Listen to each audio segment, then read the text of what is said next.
പ്രണയവർണ്ണങ്ങൾ. രചന അവതരണം മിത്രവിന്ദ. മോളെ ഗൗരി, പാലപ്പവും താറാവും മപ്പാസും ഉണ്ടാക്കിയിട്ടുണ്ട്, അതെടുക്കാം. ഹരിക്ക് വന്നിട്ട് ഒന്നും കൊടുത്തില്ല. സീത പ്ലേറ്റുകളൊക്കെ എടുത്ത് മേശമേൽ നിർത്തി. എടുത്തോ അമ്മേ, എനിക്കും വിശക്കുന്നുണ്ട്. ഗൗരിയാണെങ്കിൽ വയറിൽ തൊട്ടുകൊണ്ട് പറഞ്ഞു. ഹരി, വാമോനെ, ഭക്ഷണം കഴിക്കാം. സീത വിളിച്ചു. ഏയ്, ഇപ്പം വേണമെന്നില്ല. ഇളനീർ കുടിച്ചതുകൊണ്ട് വിശപ്പ് പോയി. ഇയാൾക്ക് വിശപ്പില്ലായിരിക്കും, പക്ഷെ എനിക്കങ്ങനല്ല. നല്ല വിശപ്പുണ്ട്, ഞാൻ കഴിക്കാൻ പോവാ. ഗൗരി പിറുപിറുത്തു. അങ്ങനൊന്നും പറഞ്ഞാൽ പറ്റില്ല. വരൂ ഹരി, കഴിച്ചിട്ടിരിക്കാം. കൈമൾ കൂടി നിർബന്ധം പിടിച്ചപ്പോൾ അവൻ എഴുന്നേറ്റ് കൈ കഴുകി വന്നിരുന്നു. ചെറിയ ഒരു ഊണുമുറിയാണ്, അതിൻ്റെ അപ്പുറത്താണ് അടുക്കളയെന്ന് അവന് തോന്നി. അവൻ ഒരു കസേരയിൽ വന്നിരുന്നു. അച്ഛനും കൂടി ഇരിക്ക്. ആ, നിങ്ങൾ കഴിക്കുമോനെ. ഗൗരിമോളെ, നീയും കൂടി ഇരിക്ക്. എനിക്ക് സിറ്റി വരെ പോകേണ്ട ഒരു കാര്യമുണ്ട്. കൈമൾ ഒരു കസേരയെടുത്ത് അല്പം നീക്കിയിട്ടിട്ട് ഗൗരിയോട് ഇരിക്കാൻ പറഞ്ഞു. അച്ഛാ, എങ്കി വാ, നമുക്ക് പോയിട്ട് വരാം. വേണ്ട ഹരി, ഞാൻ പെട്ടെന്ന് പോയിട്ടെത്തും, നിങ്ങൾ കഴിക്ക്.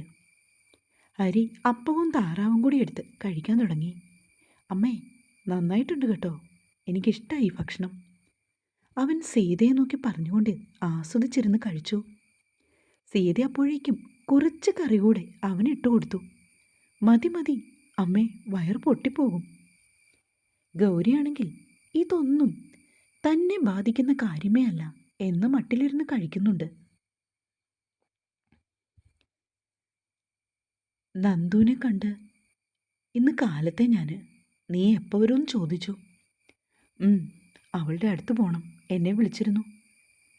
ആ കുട്ടിയുടെ പേരമ്മയുടെ മോനും വന്നിട്ടുണ്ട്. ആ പയ്യന് ജോലിയൊന്നും ആയില്ലാവോ? പെട്ടെന്ന് ഗൗരിയുടെ മുഖം വാടിയതുപോലെ ഹരിക്ക് തോന്നി. ആർത്തിയോടെ ഭക്ഷണം കഴിച്ചുകൊണ്ടിരുന്ന ഗൗരി മെല്ലെ കുത്തിപ്പെറുക്കിയിരിക്കുന്നത് ഹരി മാത്രം ശ്രദ്ധിച്ചു. കുറച്ചു കഴിഞ്ഞതും അവൾ എഴുന്നേറ്റു. നീ എന്താ കഴിക്കുന്നില്ലേ മോളെ? മതി അച്ഛാ, വയറ് നിറഞ്ഞു. ഹരി മുഴുവനും കഴിച്ചു തീർത്തിട്ടാണ് എഴുന്നേറ്റത്.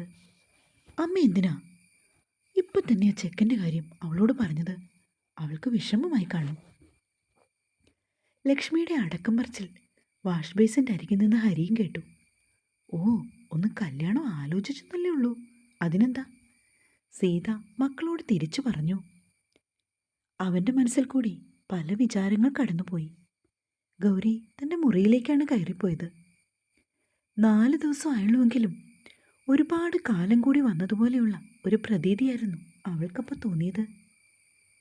റൂമിലേക്ക് കടന്നു വന്ന അവൾ ജനാലയുടെ അരികത്തായി വന്ന് നിന്നു. അമ്മയോ ചേച്ചിയോ ആയിരിക്കും. ജനാലകളും വാതിലുകളും ഒക്കെ തുറന്നിട്ടിരിക്കുന്നു. തൻ്റെ കണ്ണൻ്റെ മുന്നിൽ പോയി അവൾ മുട്ടുകുത്തിയിരുന്നു. സുഖാണോ കണ്ണ? എന്നെ കാണാതെ എൻ്റെ ഉണ്ണിക്കണ്ണൻ വിഷമിച്ചുല്ലേ? എൻ്റെ കൂടെ കൊണ്ടുപോകാട്ടോ. ഇനി 1 വർഷം നമുക്ക് മേലെടുത്ത വീട്ടിൽ കൂടാ. അവൾ കണ്ണനോട് വിശേഷങ്ങളൊക്കെ പറഞ്ഞുകൊണ്ട് ആ ഇരിപ്പ് തുടർന്നു. സീതയാണ് ഹരിയെ അവളുടെ മുറിയിലേക്ക് പറഞ്ഞു വിട്ടത്. അവൻ കയറി വന്നപ്പോൾ കാണുന്നത് ഉണ്ണിക്കണ്ണൻ്റെ മുന്നിൽ മുട്ടുകുത്തിയിരിക്കുന്ന ഗൗരിയാണ്. അവനെ കണ്ടതും അവൾ വേഗം എഴുന്നേറ്റു. അവനാണെങ്കിൽ ആ മുറി ആകമാനം ഒന്ന് നിരീക്ഷിച്ചു. ഒരു ഡബിൾ കോട്ട് കട്ടിലും തടി കൊണ്ടുള്ള ഒരു മേശയും പ്ലാസ്റ്റിക്കിൻ്റെ ഒരു കസേരയും ഒരു ചെറിയ അലമാരയുമാണുള്ളത്. അവൻ പോയി ആ കസേരയിലിരുന്നു. ഇതായിരുന്നല്ലേ എൻ്റെ ഗൗരിക്കുട്ടിയുടെ ലോകം?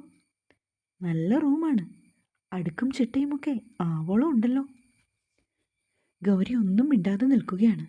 ഡോ, തൻ്റെ റിലേറ്റീവ്സിൻ്റെ ആരുടെയെങ്കിലും വീടുണ്ടോ? ഉണ്ടെങ്കിൽ നമുക്ക് ജസ്റ്റ് ഒന്ന് പോയിട്ട് വരാം. ഞാൻ അച്ഛനോട് ചോദിച്ചിട്ട് പറയാം. അവൾ താഴേക്ക് ഇറങ്ങിപ്പോയി. ഹരി പിന്നെയും ആ റൂമിലൂടെ ഒരു നിരീക്ഷണമൊക്കെ നടത്തി. കൃഷ്ണവിഗ്രഹം വെച്ചിരിക്കുന്ന മേശയുടെ അടിവശത്തായി കുറേയേറെ പുസ്തകങ്ങളുണ്ട്. വളകൾ വയ്ക്കുന്ന ഒരു സ്റ്റാൻഡ് നിറയെ കുപ്പിവളകളാണ്, പല പല വർണ്ണത്തിലുള്ളത്. അവൻ അതിലൂടെ മെല്ലെ വിരലൊടിച്ചു. ഇവളിതൊക്കെ എന്തിനാ ഇവിടെ എടുത്തു വെച്ചിരിക്കുന്നത്? ആ അലമാരയിലെങ്ങാനും കൊണ്ടുപോയി വെക്കത്തില്ലേ? അവൻ മനസ്സിലോർത്തു. അതേ, ഗൗരിയുടെ ശബ്ദം. എന്താ ഗൗരി? അത് പിന്നെ അച്ഛൻ പറഞ്ഞു ചെറിയച്ഛൻ്റെ വീട് അവിടെ അടുത്തുണ്ട്, നമ്മളോട് അവിടെ വരെ ഒന്ന് പോയിട്ട് വരാൻ. ആ, എങ്കിൽ നമുക്ക് പോയിട്ട് വരാം, എന്നിട്ട് ഞാൻ തിരികെ പോയിക്കോളാം.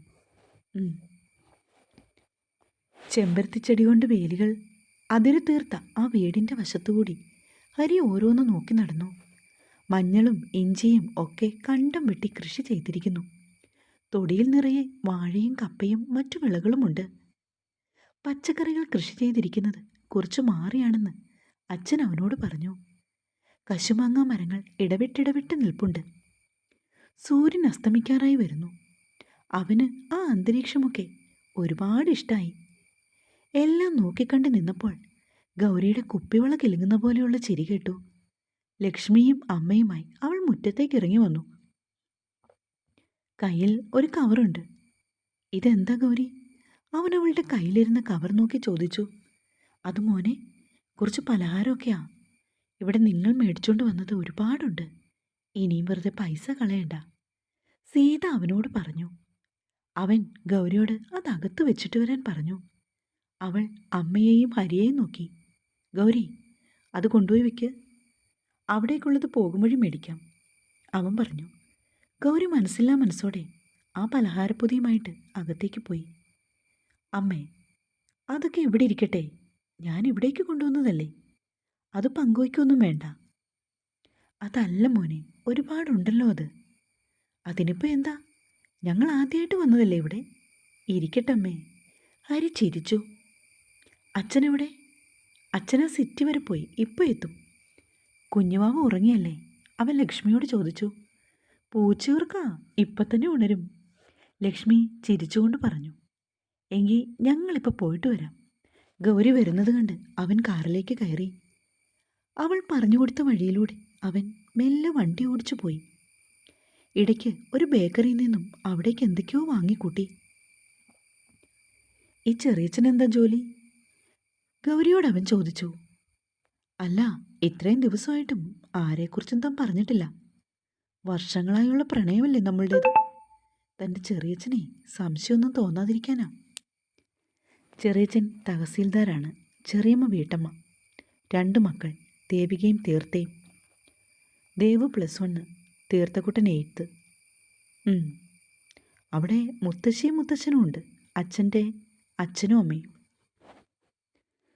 ആഹാ, അത് ശരി, ഇത്രയും ആളുകളുണ്ടായിരുന്നോ? അതിരിക്കട്ടെ, അവർക്കെന്തെങ്കിലും സ്പെഷ്യൽ മേടിക്കണോ? തനിക്കല്ലേ അവരുടെ ടേസ്റ്റ് അറിയൂ.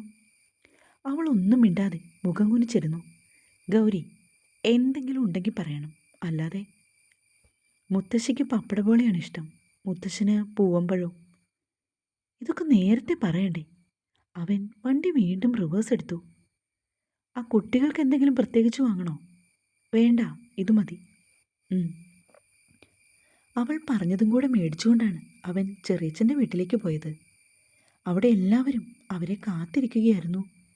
സീത വിളിച്ചു പറഞ്ഞിരുന്നു ഗൗരിയും ഹരിയും പോന്നിട്ടുണ്ടെന്ന്. തീർത്തെ ഓടിവന്ന് ഗൗരിയെ വട്ടം പിടിച്ചു. രണ്ടാളും പരസ്പരം പുണർന്നു നിന്ന് വിശേഷങ്ങളൊക്കെ പറയുകയാണ്. ദേവുവും അവളുടെ അടുത്തേക്ക് വന്നു, എന്തൊക്കെയോ പറയുന്നുണ്ട്. ചെറിയച്ഛൻ വന്ന് ഹരിയെ സ്വീകരിച്ചു. തരക്കേടില്ലാത്ത ഒരു വാർക്ക വീടാണ്. ഉമ്മർത്ത് മുത്തച്ഛനും മുത്തശ്ശി ഇരിപ്പുണ്ട്. കല്യാണത്തിന് അവരെ കണ്ടതായി അവനപ്പോൾ ഓർത്തു. ഹരി കയറി വന്നപ്പോൾ പെൺകുട്ടികൾ ചിരിച്ചുകൊണ്ട് ഒതുങ്ങി നിന്നു. അവൻ ഒരു പാക്കറ്റ് അവരുടെ കയ്യിലേക്ക് കൊടുത്തു. അതെന്താണെന്ന് അറിയുവാനുള്ള ആകാംക്ഷയായിരുന്നു ഗൗരിക്ക് പോലും. ഡയറി മിൽക്കിൻ്റെ 4 പാക്കറ്റ്. ഇത് ഗൗരി ചേച്ചി പറഞ്ഞ് മേടിപ്പിച്ചതാ, 100% ഉറപ്പ്. തീർത്തെ അപ്പോൾ തന്നെ പാക്കറ്റ് പൊട്ടിച്ചു. അതെന്താ അങ്ങനെ തോന്നിയത്? ഹരി ചോദിച്ചു. ഞങ്ങളുടെ ഫേവറേറ്റാണിത്, ചേച്ചി എപ്പോൾ വന്നാലും ഇത് മേടിക്കുവേട്ടാ, അവൾ ഹരിയോട് പറഞ്ഞു. അവൻ ചിരിച്ചുകൊണ്ട് ഗൗരിയെ നോക്കി. അവളും അവനെ നോക്കി ഒന്ന് വെളുക്കെ ചിരിച്ചു. മുത്തശ്ശനും മുത്തശ്ശിയും ഒക്കെയായി ഹരി വേഗത്തിൽ അടുപ്പത്തിലായി. ഗീതച്ചെറിയമ്മയാണെങ്കിൽ അവർക്ക് ചായയും പലഹാരവും ഒക്കെ എടുത്ത് നിരത്തി. ഗൗരി ചേച്ചിയുടെ പ്രിയപ്പെട്ട ഐറ്റം അമ്മ ഉണ്ടാക്കിയിട്ടുണ്ട്. ദേവ് ഉറക്കെ പറഞ്ഞപ്പോൾ ഹരി കാത് കൂർപ്പിച്ചു. ഇലയുടെയാണോ ചെറിയമ്മേ? അവൾ അടുക്കളയിലേക്ക് ഓടി. ഇലയുടെയും കഴിച്ചുകൊണ്ട് ഗൗരി മുറ്റത്തൂടെ നടന്നു പോകുന്നുണ്ട്. പിറകെ ദേവുവും തീർത്തയും. ഈ കുട്ടികളിത് എങ്ങോട്ടാ? ഗൗരി, മോളെ, വന്ന് കാപ്പി കുടിക്ക്. മുത്തശ്ശി ശാസനയോടെ അവളെ വിളിച്ചു. ഞാവൽപ്പഴം ഉണ്ടായിട്ടുണ്ട്, അത് പറിക്കാൻ പോകുന്നതാ മൂവരും കൂടി. ചെറിയമ്മ ചിരിയോടെ പറഞ്ഞു. ഹരി, ആ ഞാവലുണ്ടോ ഇവിടെ? പിന്നാമ്പുറത്ത് 2 ഉണ്ട്. എൻ്റെ ചെറുപ്പത്തിലേ ഉണ്ടായിരുന്നു ഇവിടെ, അത് ഒടിഞ്ഞുപോയി. പിന്നീട് കിളിർത്തു വന്നതാണ് ഇപ്പോൾ നിൽക്കുന്നതേ. മുത്തശ്ശൻ ഹരിയോട് പറഞ്ഞു. ചെറിയച്ച, ഞാനിപ്പോൾ വരാം, നോക്കട്ടെ. പറഞ്ഞുകൊണ്ട് ഹരി പെൺകുട്ടികൾ പോയ വശത്തേക്ക് നടന്നു. ഞാവൽ മരത്തിൻ്റെ ഒരു ശിഖരം താഴ്ന്നാണ് കിടക്കുന്നത്. അതിൽ കൂടെ കയറി ഗൗരി അവയൊക്കെ പറിച്ചെടുക്കുകയാണ്. ചേച്ചി, ചേട്ടൻ വരുന്നുണ്ട്, ദേവു പറഞ്ഞു. വരട്ടെ. ചേട്ടൻ കഴിച്ചിട്ടുണ്ടോ ഇത്? തീർത്തി അവനെ നോക്കി. ഇല്ല മോളെ, നോക്കട്ടെ ടേസ്റ്റ് ഉണ്ടോന്ന്. അവൻ കൈനീട്ടിയപ്പോൾ തീർത്ത അവനും 2-3 എണ്ണം കൊടുത്തു. ഗൗരി ഓരോന്നായി പറിച്ച് താഴേക്കിടുന്നുണ്ട്. പിള്ളേരെ, ഇങ്ങോട്ട് വന്നേ, ഇവരിതെന്തെടുക്കുവാ? ഗീത വിളിച്ചു. മതി മതി, ഇറങ്ങി വാ ചേച്ചി, അമ്മ വിളിക്കുന്നു. ദേവും തീർത്തയും അമ്മ വിളിച്ചപ്പോഴോടി. മരത്തിലേക്ക് അനായാസം കയറിപ്പോയ ഗൗരിക്ക് താഴേക്ക് ഇറങ്ങി വരാൻ ഇത്തിരി ബുദ്ധിമുട്ടാണ്. ഡോ, താൻ അതിലിരുന്നിട്ട് കൈ ഇങ്ങോട്ട് താ, ഞാൻ പിടിക്കാം. ഹരി പറഞ്ഞെങ്കിലും അവൾ അത് കേൾക്കാൻ കൂട്ടാക്കിയില്ല. ഗൗരി, വീഴും കേട്ടോ, ഞാൻ പറഞ്ഞില്ലെന്ന് വേണ്ട. ഓ പിന്നെ, നിങ്ങളുടെ സഹായം എനിക്ക് വേണ്ട. തനിയെ ഇറങ്ങിയ ഗൗരി നടുവും തല്ലി താഴേക്ക് വീണു. ഇത് കണ്ട് ഹരി പൊട്ടിച്ചിരിച്ചു. അവൾക്ക് ദേഷ്യം കൊണ്ട് മുഖം ചുവന്നു. അവനെ കലിപ്പിച്ചു നോക്കി അവൾ ഒരു പ്രകാരത്തിൽ എഴുന്നേറ്റു. എന്നിട്ട് അവൻ്റെ അടുത്തേക്ക് വന്നിട്ട് അവൻ്റെ വയറിനിട്ട് സാമാന്യം തരക്കേടില്ലാത്ത ഒരിടി കൊടുത്തിട്ട് ഓടിപ്പോയി. ഒട്ടും പ്രതീക്ഷിക്കാതെ ആയതുകൊണ്ട് അവന് ശരിക്കും വേദനിച്ചു. എൻ്റെ അമ്മേ, എന്തൊരു വേദന! അവൻ അടിവയറ്റിൽ തടവിക്കൊണ്ട് പറഞ്ഞു. ഇവളെന്താ കളരിയാണോ? മർമ്മമാണെന്ന് തോന്നുന്നു. അവൻ ഗൗരി പോയ വഴിയെ നോക്കി സ്വയം പറഞ്ഞു. അവൻ നോക്കിയപ്പോൾ തിരിഞ്ഞു നിന്ന് ഗൗരി അവനെ കൊഞ്ഞനം കുത്തി കാണിച്ചു. ഓ, ഈ പെണ്ണിൻ്റെ ഒരു കാര്യം! നീ എൻ്റെ കയ്യിൽ നിന്ന് മേടിക്കും. ആദ്യമായി അവൻ്റെ ചുണ്ടിൽ അവളുടെ പ്രവൃത്തി ഓർത്ത് ഒരു ചിരി വിരിഞ്ഞു. തുടരും.